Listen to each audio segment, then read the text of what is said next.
People. Okay, so Jan 31st, 2023. Let's go. My pronunciation might be bad, but I'll do it justice. I don't know. Talachui zayus tay petachuk natsan vanta male man kya kat pet chui patsan chui. Sore samrit yeti chui mavsan vanta male uncut roshan chui. This is number 30. Is that it? Number 30 Yeah. from Ailala. Okay. Ailala, yeah. So the literal meaning is that there's a yawning pit underneath and you dance overhead. How strange. You will have to leave everything behind, all you have collected when you go. How do you enjoy life and cherish your food and drink? It spins my head. That is what Lala says. But the deeper meaning now, it's like Lala has made a beautiful the comparison to express the strange obsession of a man living on Earth. The human being is enjoying his life like we are enjoying it like dancers under the influence of some drink who go on dancing comfortably overhead a deep, shallow but covered pit, such that there seems to be no danger of falling into it. It being in the knowledge of all that would eventually break the thatched roof and fall into it, they continue dancing gleefully, obviously under the influence of an intoxicant. The same is true with the man who goes on enjoying the glamorous life, collecting materials as if he has to live here forever. And the riddle remains unanswered with every sensible being that ultimately rises to the occasion, raises his voice, and makes sincere efforts in the right direction. Lala Shwari is equally surprised how people enjoy living and collecting materials and possessions, knowing full well that in the end, the life will certainly end.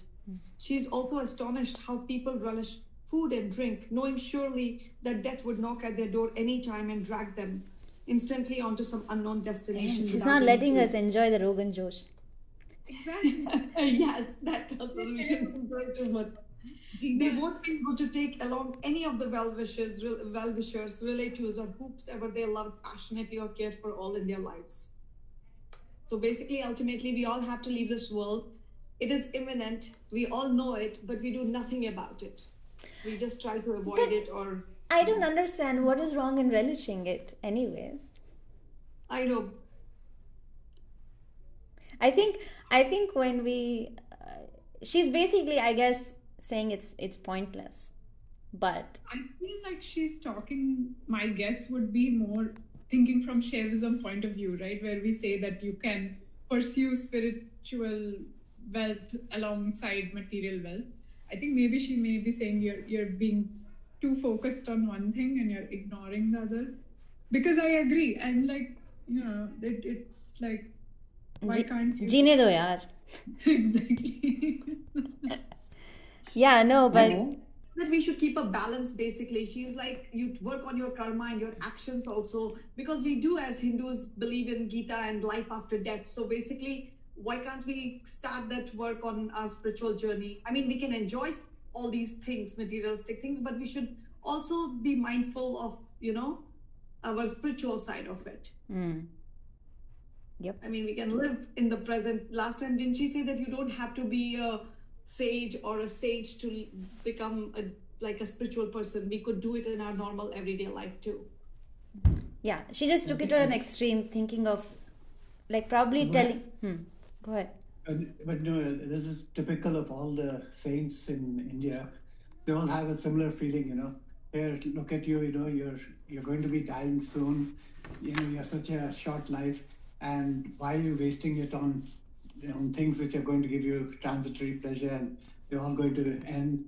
Why not go for the thing that is most important, which is finding who you really are and getting in touch with your self, which is which is everlasting. And but I think they all come with that background, so which to most of us might seem spoiled sports or something like that.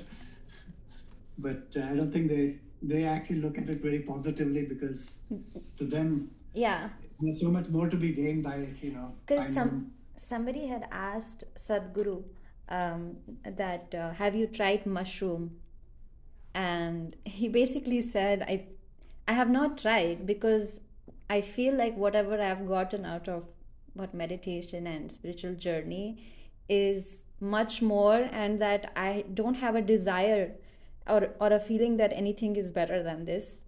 And anyway, so it's like that, right? Once they have tasted it, they probably are thinking, yeah, tum kya kha rahe ho? Rogan Josh is not everything. Anyways. But yeah, so, I haven't reached the level of giving up Rogan Josh, so that isn't that. I'm not even there yet. All right. So the next one. I think they're talking about giving up necessarily, but yeah. Yeah. Yeah. It's like that's not the relishing that you really want to. Okay. So 31. Okay. Gatul ak buchu. Can you do like one line Kashmiri, one line English? Okay. Gatul ak buchu bochesit maran. I saw a very wise man starving to death. Panzan haran pohne wa la. That means, what is it? It's like a dead leaf shedding off a leafless tree with the cold wind of winter. Nash bud ak buchum vazas mara. Again, I saw a cook brutally mistreated by his whimsical master. Tana lalabo praran tasnam pre. I think I'm getting it wrong, but here it goes. Since then, I, Lala, anxiously await my deliverance from the lure of this life. So Lala is expressing her surprise over a confusing aspect that a very wise man, a sage, is suffering from extreme poverty on one hand. And on the other hand, you can see a whimsical man just beating on his virtually a fool, enjoying the wealth of life and all the good things life have to offer. Though a person of her caliber, it is no surprise. Still, she's wondering, like the theory of karma. She's like, we perform our day-to-day activities and go on adding to our amount of karma. We are bound to repay in equal terms of our good and bad actions, some during the same life and some remaining in our subsequent lives. So that is why she feels that the sage is, even though he's so wise, right? He's still suffering poverty, and then an idiot or a whimsical person is enjoying all the good things of life. So it must be karmic, right? That's what she's thinking. It has to be karmic. Why is this happening in this lifetime? At least that's how I perceive. But see, I feel like she's so confused. If the Rogan Josh is pleasure, then why is poverty displeasure? Like, you know what I'm saying? If she thinks that Rogan Josh is not the pleasure, then it doesn't matter if you're poor or rich or whatever. If you're enlightened, you're enlightened, right? Yeah, but I don't think she's. Yeah, go ahead. No, please go ahead. I was going to say, I don't think you have to get tied down to the individual little things, but what she's talking about is how whimsical this whole world is. Yeah.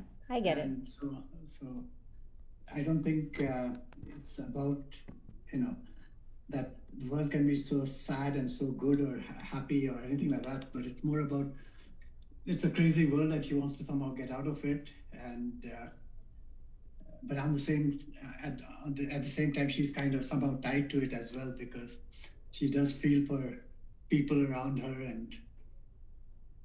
and obviously she's very sensitive, so she feels the pain of others who are being mistreated, as well as others who are seemingly happy but who she knows they're going to be unhappy in the long run. Yeah. Okay. So the next is yours, so you can go for it. 32. 2. Demiditham not wine. I don't exactly know. I know if somebody else can read it out better. Demiditham not the verbani. Demidutam sum natatar. Demiditam thar palvani. Demiditam gulna the car. Nakar. Not the car. So Demiditnam nad verbani means now I see a flowing streams. Demidutam sumnat tatar. and now I see a flood that's drowned all the bridges. Demid Ditham, third full Voini. Now I'm seeing a bush flaming with flowers. And Demid Ditham, Gul Natakhar. Now I see a skeleton of twigs. So she's, I think, looking here. She's seeing this. She's seeing at the same time the same thing that is just like a flowing stream, which is nice and all, suddenly becoming so huge and overfilled that it becomes it's drowning all the bridges. And similarly, she's showing the way the whole world, has all these extremes of weather and things like that. So she's kind of seeing in her own eyes all the kind of crazy way the world functions. Now, some people have said that maybe she's kind of seeing in the future things like climate change and all that. To me, that sounds a little bit of a over,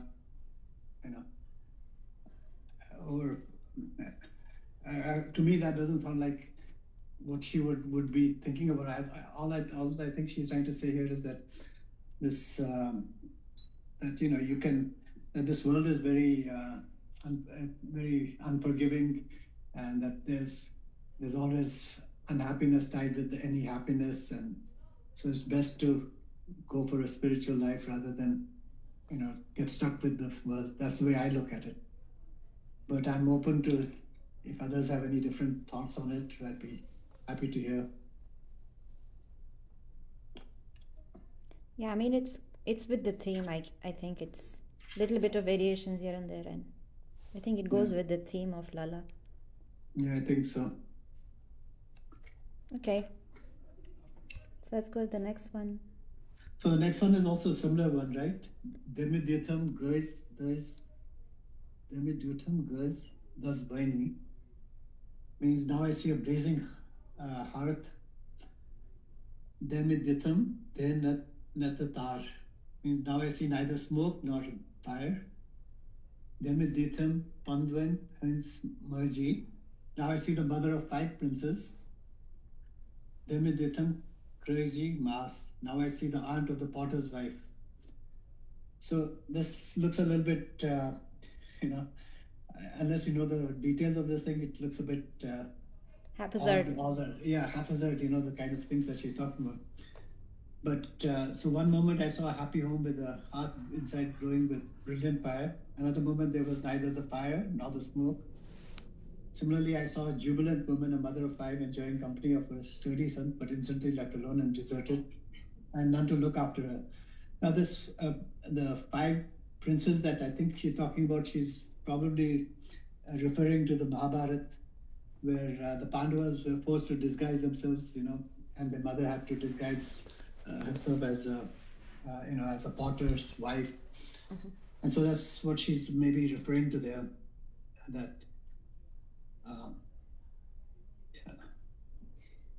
So basically, it's again talking about the transitory character of world in a manner that is equally arresting. Indeed, the poems develop as a visual sequence, edited at a pace that would recognize as a contemporary, more cinematic than so.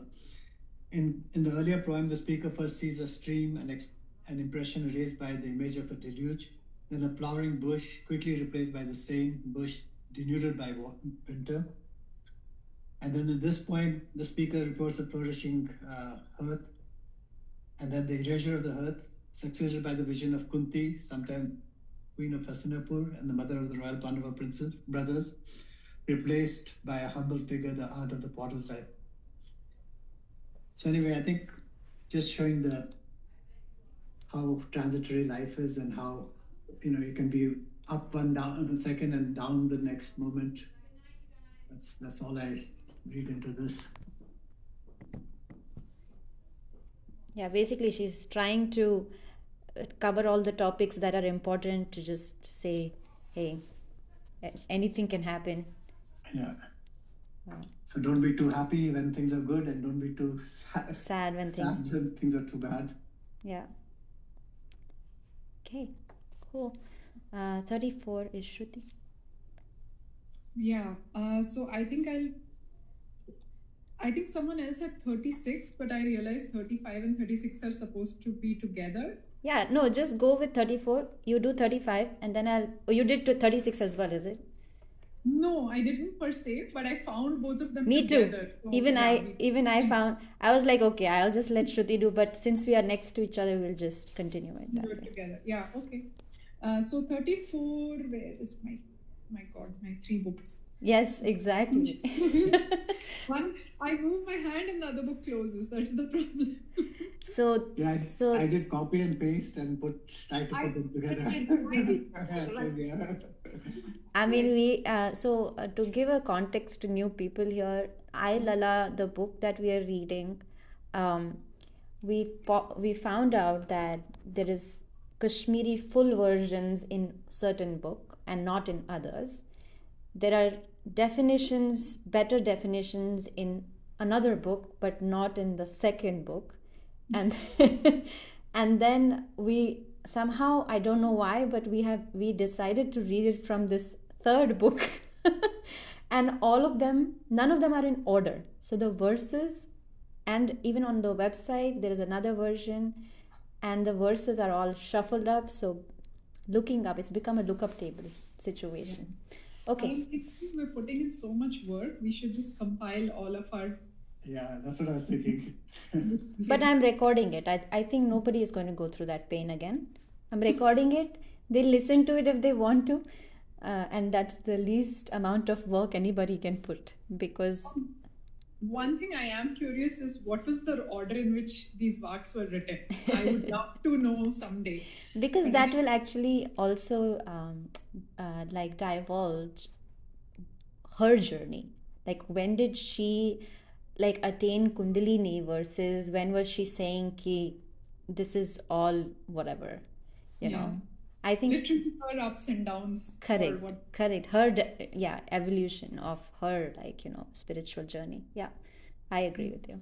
Okay, go ahead. Okay, so things are settled. So this is the 34th one. Tjot modur te mute zahar. Bitter can be sweet and sweet can be poison. Yes, youth thunuk jatan bav. It's a question of what your tongue wants. Yemi yats kare kalat keher. It's hard work to figure out what it wants, but keep going. Sutat sheher vertit pyav. The city you're dreaming of, it's at the end of this road. And okay, so in this poem, Lala comments on the bewilderments of experience in this and the deceptiveness of sensual impressions. Similar theme as what we've been reading. One cannot even trust oneself because I think the tastes can also change over time, and tastes can also trick the mind, I think, in a way. Only an adherence to one's chosen purpose can help one navigate through life, sifting one's true choices from the plenitude of illusions. At the end of this challenging road lies the city of redemption. So yeah, it's like Alice in Wonderland until you reach the end of the dream. Yeah. In a way. But yeah.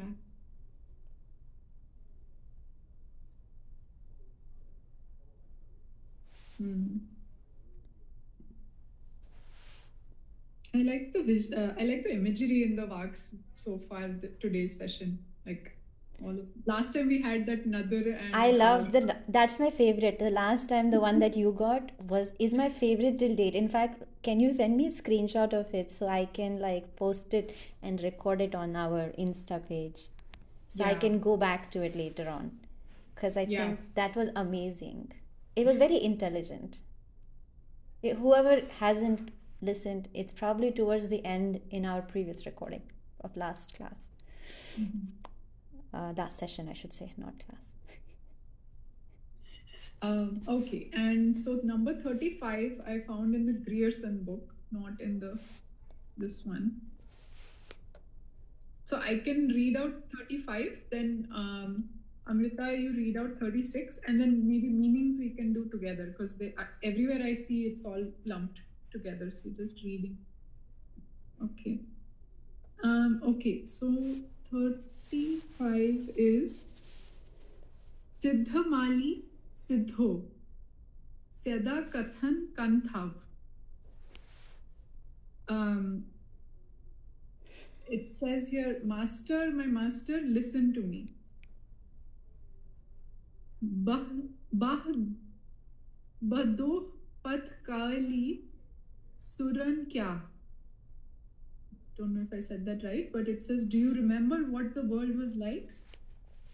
Balako Toy Ketho Dut Rat Baryo. Doh Rat Baryo. Children, how will you pass your days and nights? Kal Av Kuthan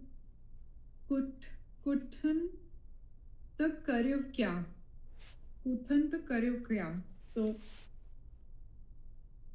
I think it's the translation says this is going to be one tough life, but I feel like the verse is not well translated. Like, Yeah. like what will you do is what I think it's trying to say. नमस्कार मैं अभी एक meeting में हूँ माफ कीजिए मैं वापस फोन करूँगा please Okay, so the next one is 36 and it's Brunt Kale Asan Tithi Keran. The coming times will be so badly formed that Tang Tsunt Papan Tseran Suit. Autumn fruits, apples and pears, would ripen with the summer apricots. Maj koir athvas karith neran. Mothers would be hand in glove with their daughters each day, keeping doh dyan baran pardyan suit. Each day keeping company of strangers, fulfilling their sensual appetites. So, I mean, I can tell you what I read. I actually read the translations from, the interpretation on both Hoskote's and Jawaharlal Bhatt's. But first, you go for the 35 and then I'll do the 36. Okay. So I think the Grierson has a slightly better translation than what I see in Ailala. It sort of says that what will you do about the harder days, right? So it says, avail over the evil times in store. Even holy men have no memory of past times and past existences to profit. So what is the chance that the children have in this coming evil age? Yeah, basically continuing with that evil age description, she basically says that age where that would be such that the fruits like apple and pear will ripen in times when apricots ripen, which is a completely different season. So she's saying those are the days that we are looking at where impossible is going to happen, and also where mothers are in hand in glove with their daughters for profanity, I should say. Like that's what he basically says, sensual appetites of strangers. And that the moral compass would be, basically, moral compass would be hard to even fathom for the elders of the family. In fact, they will lead their children into it. And it's a very very negative kind of a purview of the future that she's predicting. I wonder what actually thought made her think of these examples, especially the mother and daughter thing, because in 1300s I wouldn't think that the Kashmir society was that forward, or even I would say it could have been more conservative with the Mughals coming in and also the Persians and everybody invading. And I don't know, it was interesting. But anyways, point being that she's trying to say that the future looks pretty grim, and things that we do not expect um, would happen. Morally, everybody is going to lose their compass, basically. Yeah, curious as to what triggered this thought process. Although, like, again, reading, my view of 13th century comes from the last Queen of Kashmir in many ways. So, yes, there were some incidents described there that would make me feel like, okay, maybe if Lalla was watching this True. happen, but again, it's bit of speculation and bit Yeah. of reality, right? So you don't know. So it may not be anything to do with what was happening during her time. It could be just, some of these people have visions of the future, and so I don't know what visions she was seeing, and whether that future that she's thinking about has already happened since then, or is it something which we still have in store for us in the future? GMO. She means GMO. Yeah. Anyway, so the next one is 36. Did you have anything else? No, that's it, right? No. Yeah. 36 is 36 we covered, right? okay, so then it is 37 then. Dhyan chajit razan aisir. When the light of the day fades into the darkness of night, bhutal gagnas kun vyakase. The earth, bhutal is the earth, seems to extend and become one with the sky. Chandri rah grows mavase. Okay, and become one with the sky. And on the darkest night of the month, that is Amavasya, the sun is eclipsed. Shiv Pujan Gah Syat Atmase. Strangely, the Rahu, the demon, is swallowed by the newborn moon, the illumination of inner consciousness. That's the Chitta. So that's what she says. Shiv Pujan Gah Syat Chitta Atmase. So basically, she's trying to say that it's like the quiet before the big storm. So she basically says that when there is an eclipse, of the sun, and the shadow is on to the moon, so that's Amavasya, right? So it is considered that it's almost like said legendarily that Rahu has eaten up the moon, and it's very morose kind of a feeling. However, just a few instances after, the new moon appears. Therefore, she says that it's just she equates it to the moment just before the awakening of your consciousness or your chitta or tsyat, that it might feel like you are being overshadowed and there is darkness. But as soon as you get enlightened, it is like the new moon, which is very hopeful and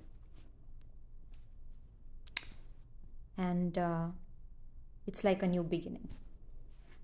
Yeah, I did my homework today. That's very very nicely put. I think one image that the interpretation in Ailala puts in the mind is that this awakening of the mind is sort of doing the opposite of what typically happens in an eclipse. In an eclipse, it's like Rahu is overshadowing, swallowing the moon, like you said. But here she's like, when your mind is awakened, it's pushing back, and it's the moon is swallowing Rahu instead. That's kind of what it's saying. So that's Sure. a nice Yes. Then thinking. yeah, because then you are consuming the darkness and there's no darkness anymore. Jeevanji, I did mute you because you were on a call, but you can unmute if you want to speak. I'm unmuted. Okay. Yeah. Sorry. Namaskar, and it's very interesting, very interesting. I'm only a spectator today, and it's very beautiful. Yeah. Laldev is definitely someone that one would really want to know and understand. And what exactly she meant and what exactly she was talking about. Like Razan Sab said, I mean, sometimes, they had that vision and they were talking about the future. And so. Yeah, it's cool. Interestingly, Jivanji is on my time zone, and there are three people on Eastern time zone. One person, Shruti, is on Mountain time zone, Central time zone, and Ramesh and Rajinder Kaulji are on Indian time zone, IST. So we have people from all around the world, and this is amazing. Meera has to do her 2 bits, 2 Vaaks, and also something of note today is that the ratio of female to male is 1:1 for the first time. Good to see that. Because there are not many men that join. I think it has been all women for quite some time until Rajendraji joined. So he's usually alone, but today we have more men. So that is amazing. And Rameshji, if you would like to share your, I think we did speak about the poem that I recited at the 19th thing, memorial thing, was Rameshji's. So I took the liberty because he couldn't join that day. But yeah, so Rameshji, if you want to say anything before Meera goes, or maybe we should finish Meera. But go ahead. I'm so grateful to you. As you said that today there's an equal ratio of men and women, thanks to the great Lal Vaakh. That's what attracts men of all hues to RPT sayings, and you have been doing a wonderful job over the time. And today also I was enlightened by listening to all of you, especially you who were speaking on the subject, great subject, Lal Vaakh. And I'm also grateful that the other day you read my poem, and I'm so grateful to you for that. I could not have because it was difficult because of the time difference. Yes. That makes it slightly difficult. Yes, I agree. And anyway, it's very interesting to listen to wonderful conversations. In between, there was I missed some point, but there was a remark that around 13th century Kashmir, perhaps it was not evolved. I'm not sure whether I heard it wrong, right or wrong, but I did. Was that correct? I heard that around 13th century Kashmir was not evolved. The question was if it was not evolved. No, the question was, the remark was that when Lala says that daughters and the mothers and the daughters will be open about. Yes. So I'm like, the question was, if where did she get that idea from? Even she might have seen maybe like prostitutes or something, but in that time I would think, especially with Muslims, Islam being prominent in the, and also Kashmiri Pandits, I would say, that would have been a foreign thing. But where did it come? No, we have to appreciate the fact that Kashmir society as it was evolved to great heights. Yeah, if of course. Go through the Nilmat Quran of 6th, 7th century, we can get a fair idea how evolved the society was. In fact, he's right actually. We should also go back to Chaura Panchashika. That was 11th century, right? Was it? Yeah, that was a poem written by the Kavi Bilhana. He was attending Southern King, and there he wrote that is famous poem from 11th century. But before that, we have Nilmat Quran of 6th, 7th century. Yes. That gives us ample idea about the evolution of the society in Kashmir, how evolved it was. See, we were observing a day of Madana Triyodashi in Valley. What in modern days we observe as Valentine's Day in Yes. I have read that forward on WhatsApp. It was a festival of around 3 days. On a particular day, husband would bathe his wife, and such an evolved society was there. That's true. Actually, and there was open between boys and girls. Open sports, water sports were being carried out. So in that case, our Nilmat Quran is source of great information. It's a treasure house. I always called it as treasure house. It is in our reading. It is in our reading list after maybe couple of more things that we'll be reading. Yes. And then we will have to be reading Nilmat Puran. It's on our list to do. And then we have Raj Tarangi. You see, Raj Tarangi, that dates to 12th century. Yeah, Raj Again, Raj Tarangini. Tarangi gives us ample picture how the society, there were these instances when you're talking of prostitution and other things. There are already instances in the society.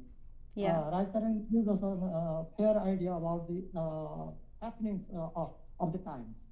So what Lal Vaakh had seen, what Lal Vaakh must have heard from oral traditions, because there was no tradition of writing as such. Oral traditions, what was already in the society, what she must have heard from her childhood, and what she could visualize, because she was a visionary. Correct. And she could, that made her to make such comments.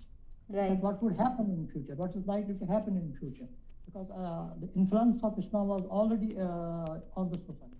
Yeah. And before that also the behavior of the rulers in the valley as such, how there were intrigues in the palace, intrigues were there before the advent of Islam also.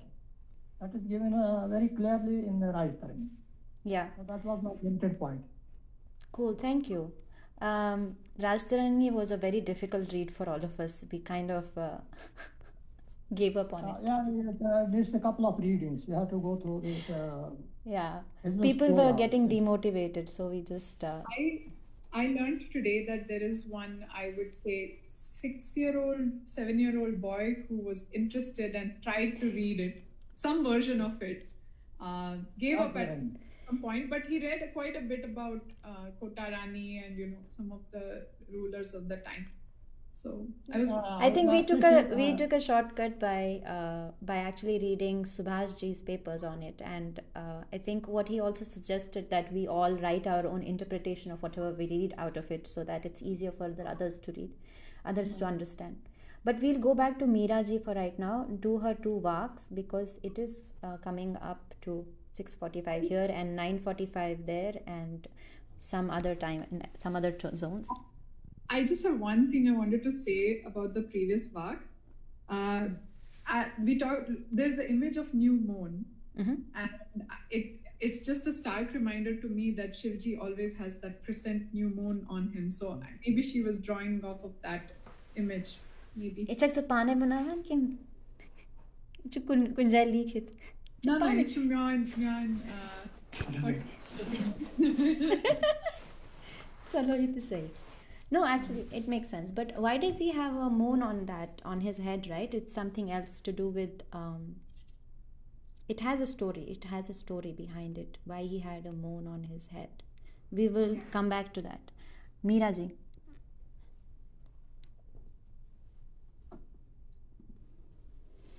Mute. So korut unmute, pat korut be mute.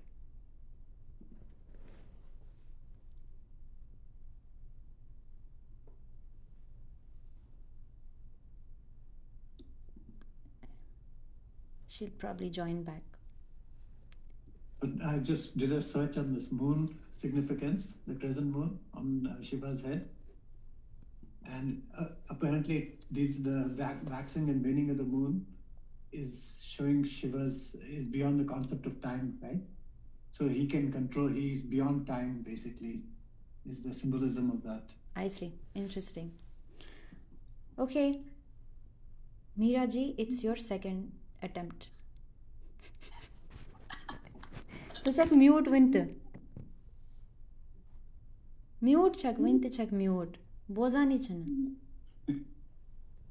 Hello. Mute. Well mute करे. So क्या कथ करा? बच्चे से क्यों बोला? Now we can hear you. Now it's working. Now it's fine? Yeah, now it's You can fine. hear me? Okay, मैं चुने किन समझ आऊँ मैं क्या बोल? I'm not kidding. This is really इतना revision 3 books है कुछ समझ नहीं आ रही. That's test. You should test किया था. One thing used to panunchi as dapo as थोड़ी पोर. ये होसी चून homework. Okay. So it's your 20th one. which I got confused last time. Hmm. Murrit Pans Booth Timfal Hande. Chetan Dana Vakur Khat. English one, go ahead. Okay. Murrit Pans Booth Timfal Hande. After killing the 5 invisible sinful instincts, which had become powerful like fattened rams, Chetan Dana Vakur Khat. On the feet of your sinful instincts by bearing. Explanation. So it says, kill your 5 sinful instincts as they are fat rams meant for sacrifice. Chetan Dan Vakur Khat. Feed them intensively on the grains of mental awareness before taking them to the altar. Right? Tadai Zanak Parampad Chandi. 10. Tadai Zanak Parampad Chan. Hishi Khush Khover Tikhat. So again, it's the same thing, Khush Khover, like the last time we discussed that tantric way of Shruti use. So it's the same thing. But I didn't understand Panch Bhoot. Panch Bhoot is 5 senses. 5 elements. But I think she Five. means 5 senses here. Yeah, I Like think so. Lust, jealousy, greed, right? Yeah. Sachi answer dun. Sachi ne question puchun. Actually kihin pata. Na, you say Panch Bhoot ही बना. Like what I Icha ऐसी पुरसान. आज क्या पता? They say Panch Bhoot, but I don't think she means Panch Bhoot as in the fire, water. I think last time also did we talk about senses? No, we didn't. We did. We did, right? Yeah. We I did. think it's the continuation. That was the confusion. That's the Vaakh I read last time, and it said Panch Bhoot. So, but this Panch Bhoot is like Panch Bhoot, water, fire, Vayu, Akash. But I think she means 5.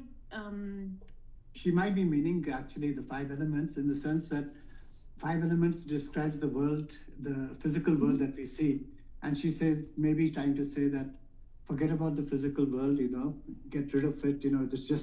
This physical world is not the real thing. It's the real thing is your consciousness, which you should be trying to get into. I think that's the way she's looking at it, but I haven't read the thing enough to be able to. It's the 5 elements referred in the Poem 20. Verse. Panch Mahabhutas, that is Bhu is earth, Apa is water, Agni is fire, Vayu is air, Akash is emptiness or ether. The logic of the poem proposes that these 5 elements must be fattened for the sacrifice that is meditated upon and explored through contemplation until they have lost the illusion of power and reality that they impose on the consciousness. Only then can the grip of the universe fade. It makes sense. Mind. Yeah, it makes a lot of sense actually. So what she's saying is that by concentrating on your physical world, you can actually go back and find out that these things are not, that they have a limited time of span, right? They keep changing. So the 5 elements that make you as well as the whole world around you are subject to change and all, but there's something that is not subject to change, and that's your consciousness. And the more you deeply dig into yourself, you start finding only then you can really come to that, So you have to first look at these 5 booths to actually see, that they are not that they're subject to constant change. And then the more deeper you look into it, you see what is the underlying reality behind it all, which is Shiv consciousness that the Kashmiri Shaiv that's talked about in Kashmiri Shaivism. And then she also adds the Ailala, they have added that however the process is a delicate one, and any false step or missed stage can condemn the failed quester to delusional arrogance, a fragmented consciousness, or worse, states of impaired consciousness. Also, without the guidance of a guru and the presence of divine, Kaula practices could easily degenerate into sensual gratification. Yeah. I think one of the problems was also that when I was reading Kundalini, which I have not finished, which I should probably with you guys, So the book by Pandit Gopi Krishna. In that, he actually really did struggle because he didn't have a guru. So like all kinds of stuff used to kind of like awaken, and it used to put his balance off center, and he used to wonder what to do with it. So I think that is one thing that she also says, and she has also mentioned Kundalini in her verses Vaaks earlier. So it makes sense, I think.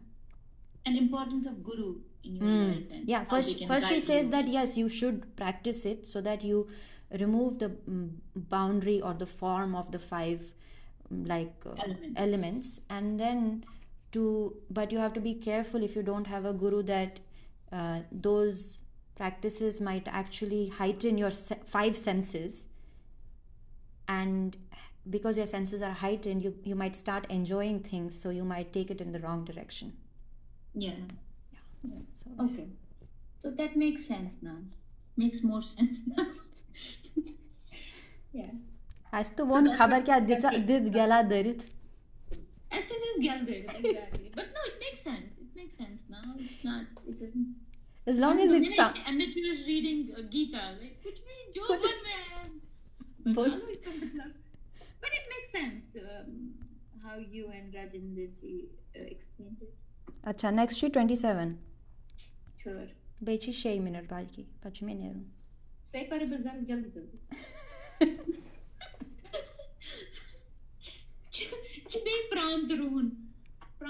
Oh, love it. This is Prantaruhun Pune Zonu Pranas Buzit Labna Ser Pranas Buzit Kehtina Cheze Tavai Labam Soham Ser.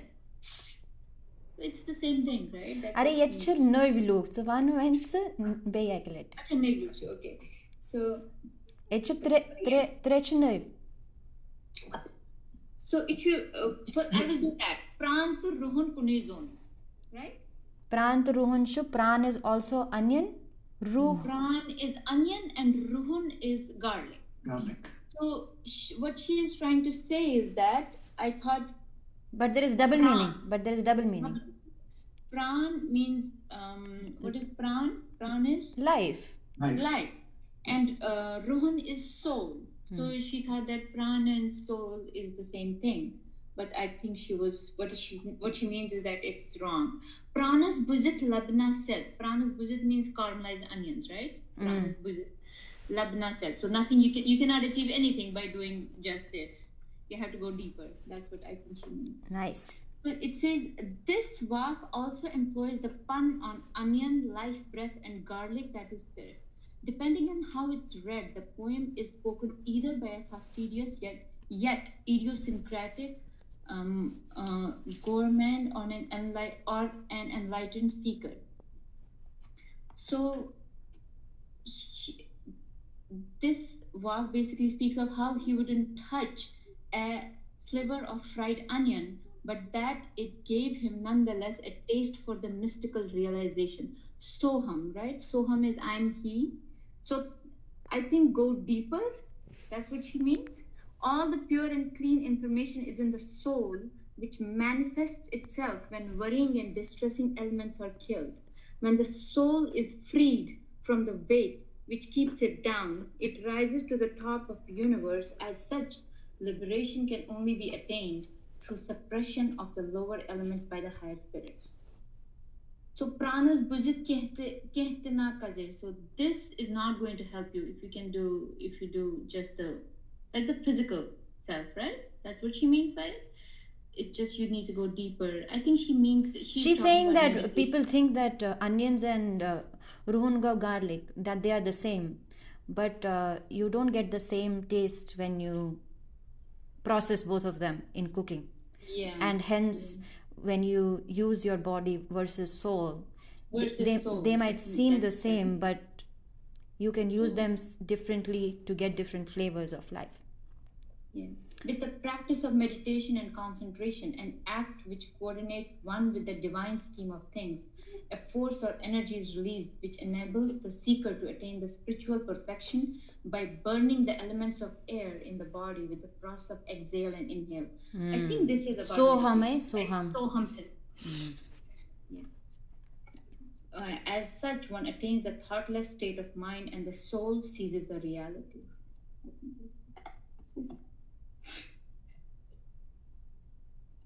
Interesting. I love this. I am going to remember this. Pran and Rohan Prant was Rohan is amazing.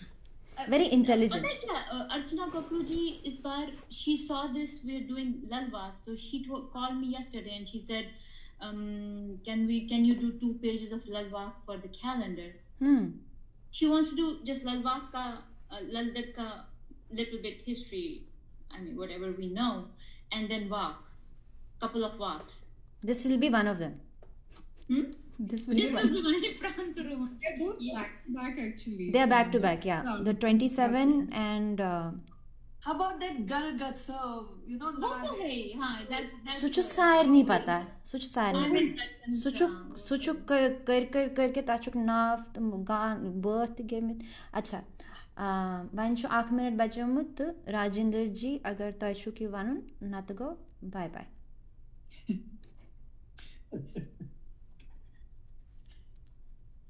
You're telling to me? हाँ आपको ही because No, actually I'm driving.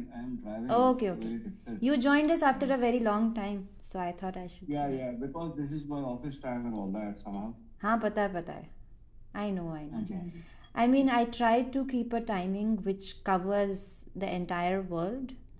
Somehow our Malaysian reader has dropped out but we have kept some time zones. आज आरती नहीं है. आरती को उसने message किया है group में उसने कहा कि उसकी मीटिंग है 15 मिनट में उसकी मीटिंग शुरू हो रही थी तम चुन होमवर्क करमस मक्सरस तीच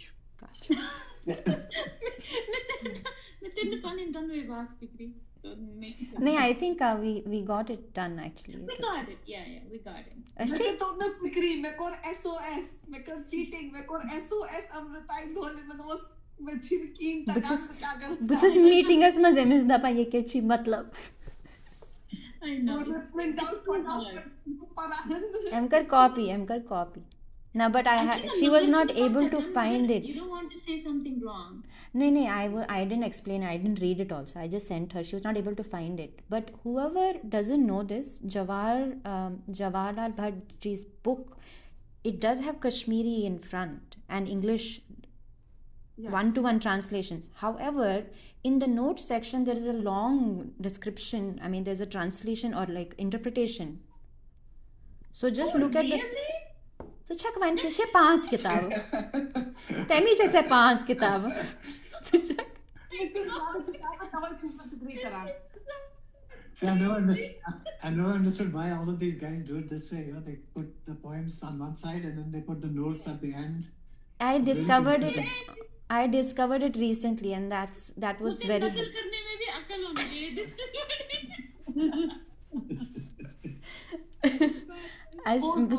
मैं जो नकलस मंस थोड़ा एक्सपीरियंस तमी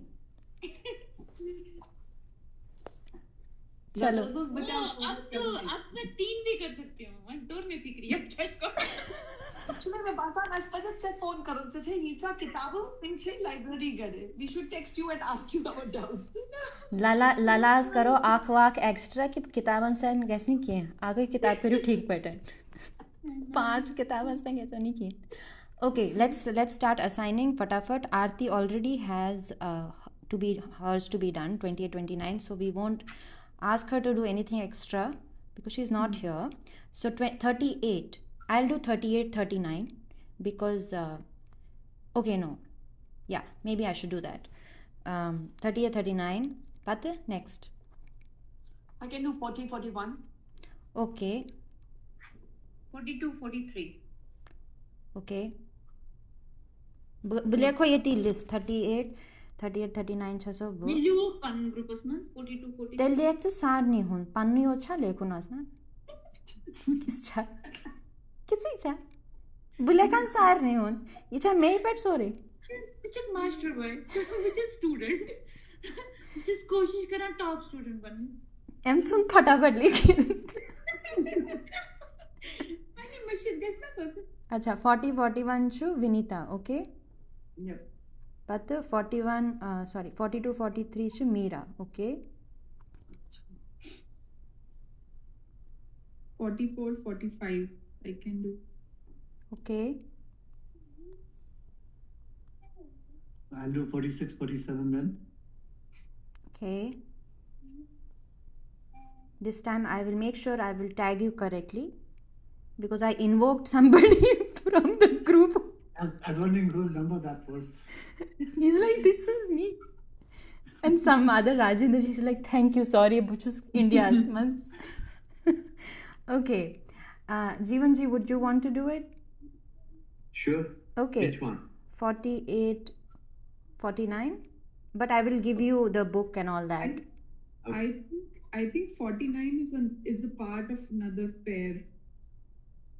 Oh. I'll do 48.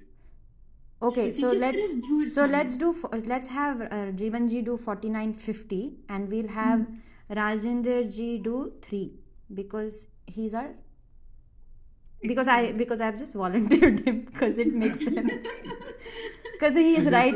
There He's are two Rajendras, so which one are you talking about? na wine it's cheating. Okay, Jeevanji. Okay, Pat Beka Ramesh ji Rajender ji. Ramesh ji, will you be joining next week? I'll try to join, but I cannot be so sure. Okay, 51, 52 if you want to join, otherwise we'll be fine. You are reading from which book? I'll send you the link. I mean, the link is in the description if you want to check it out. It's in the group description mein already link hai. Just show me the title. I Lala, the poems of Lal Vaakh by Ranjit Hoskote. But I think, sorry, I think there are better books than. I agree. We realized it much later, and that's why we are having 5. Much better books on Lal Vaakh than Rajendra. We are referring. Professor Lal Vaakh is supposed to be the best. His work on Lal Vaakh is supposed to be best. It is published by Academy. Then it is very important that you join us next week because we are using. I'll try to join and keep myself. Okay, 51, 52 is you. Okay. It's a very interesting. Ramesh ji ने कौन सी book बोली? Professor Lal Vaakh, a eminent scholar of Kashmir. His work on Lal Vaakh is a masterpiece. Considered to be the masterpiece. As to already sorry listeners as true. So actually ऐसी किताब मगर अच्छी ना परान कहीं अच्छी ना अच्छी काम चोर सरी चलो okay but read from any book that you want. What these numbers are basically to tell us कि which is the Vaakh we are going to. It's just a reference for numbers to keep कि कौन सा वाक number हम पढ़ रहे हैं उसके बाद आप देख लो कहाँ से आपको इंटरप्रिटेशन ढूंढना है वो it's up to you then you just come and tell us what you have learned and that's how we are doing अभी आपने ये पढ़ा प्राण जोन I am not sure whether it is really belongs to Lal because that was not the colloquial language of the native Kashmiri Pandits at that point of time. So there was influence of Islam, that for sure. But I'm not sure whether the words are attributed to Lal Vaakh or not. Yeah, we have more than 150, around 160 Lal Vaaks. Those are checked, authenticated by further scholars, Professor Lal Vaakh. I'm not sure really about that whether it belonged really to Lal Vaakh, this particular. We did notice that some of the Vaaks that we read earlier were not general, and we actually did. This is a good exercise, absolutely excellent exercise, and we are getting enlightened in the process. There will be many things which will come into our knowledge, and we will get enlightened in the process. We had Aarti discovered then that Nand Rishi had kind of brought in some Muslim influence into her Vaaks. Yes. There are further attempts presently also. They try to intermingle so that the supremacy of Nand Rishi is brought forward over and above Lal Vaakh. Those attempts are there. Those have been there in the past also. It's okay. We'll take care of it. Don't worry. Let's. Pranta Rohan, I couldn't find in Jawaharlal Bhatt's book. I couldn't find it. So could be. That's exactly the same thing I was telling Sumit that Rohan Kashmiri नहीं खाते ना? ना चीज़ गंड क्या बन? गंड ऐसे चलो गंड तब भी रोहन तो बिल्कुल नहीं. So that means I don't know how did that happen. But it's fine. But she's trying to. She was born in the time when Yeah, I mean that could be. when Yeah. Muslims were there, so she had the knowledge of it. ठीक है I यार, ठीक है, अब रहने दो, कुछ extra पढ़ लिया हमने, हाँ ठीक. हम ब्राइट स्टूडेंट्स हैं, हमने एक्स्ट्रा पढ़ लिया थोड़ा सा. Okay, so see you next week. Anybody has any questions, DM me or write in the group, that's fine. Okay, see you. Boss Praran, temkor mein window I get call. Okay, bye. Now start. Welcome to the new members again, and hope to keep this female male balance in the future. Chalo, okay, bye. Bye bye. Good night. Good night. Good night.